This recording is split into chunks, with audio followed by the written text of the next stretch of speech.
Love for Life is a relationships and sexuality education project. Love for Life would work in three main areas. Love for Life would work in schools delivering programmes. Love for Life would try and influence change at a community level.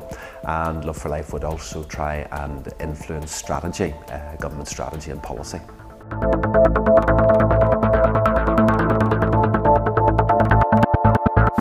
Young people today, inside and outside the church, all face the same pressures around relationships and sex and sexuality.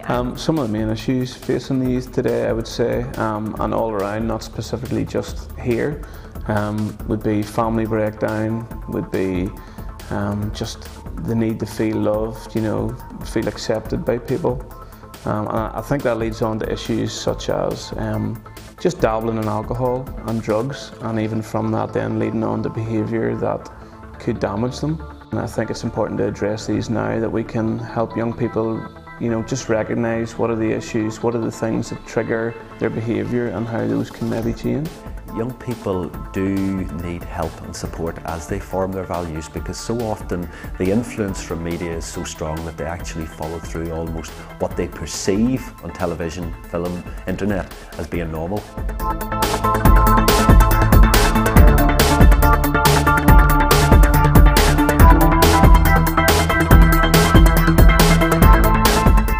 A recent Denny inspection as well, the inspectors were very impressed with the resources that had been provided by Love for Life and how we utilise them in the delivery of relationships and sexuality education. We couldn't put together a resource of such a high standard, and it's regularly updated and enhanced.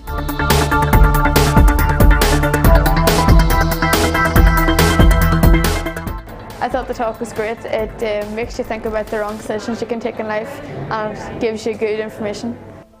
I would feel that there would be a huge gap that would be very difficult to fill if we weren't using Love for Life to deliver this programme.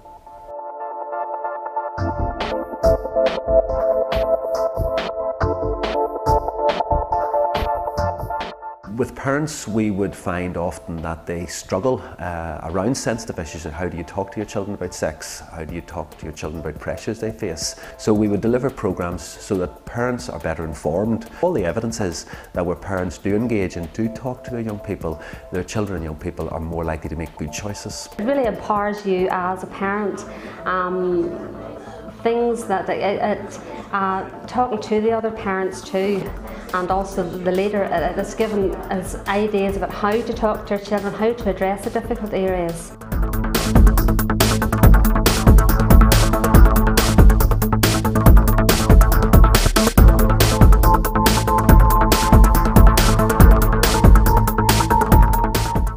Unfortunately, there has been a lack of focus on this particular issue, because regrettably what happens is both departments, whether it be the Department of Education or the Department of Health, feel that it's somebody else who's looking after this. There should be a clear focus, and Love for Life has come in and filled a gap where unfortunately there wasn't others who were prepared to raise the bar and raise the standard and make the provision that Love for Life has done.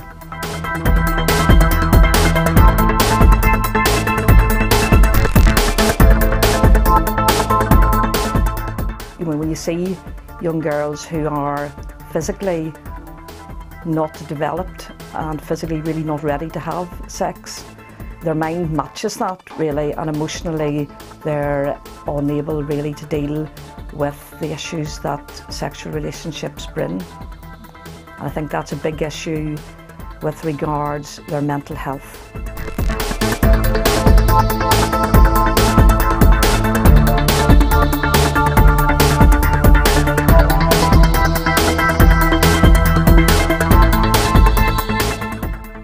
We've worked in partnership in other countries with other organisations in Uganda, in Paraguay, in Argentina and in Estonia, and we've seen the materials and the programmes, when they've been adapted to the different cultural context, being very, very useful and being relevant in the context in those particular countries.